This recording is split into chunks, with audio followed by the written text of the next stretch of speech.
lang at talaga no? Napakabuti ng Panginoon. Okay, kasamantala, papaalam lang kami mga kalingap. At paalam muna. Ganyan, yan.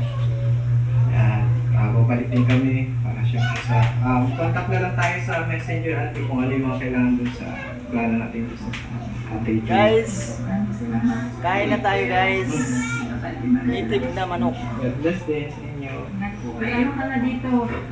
Enjoy mo yung alam mo na tayo sa ha? Para magpahinga ka muna. Para kumita ang maniniwala ng pagtulog. Parang Mga kalingap, usapan mga kanang ating vlog. So, sobrang nakaka-touch ano bro? Grabe. Naiyak nga ako kanina bro. Binuksan ko yung pinto ng sasakyan. Tay. Si Kamarin, siya nagpagano eh. Hindi niya alam kung ano yung gagawin niya. Pero nakita ko sa mga mata niya na unti-unting lumuluwa yung mata niya.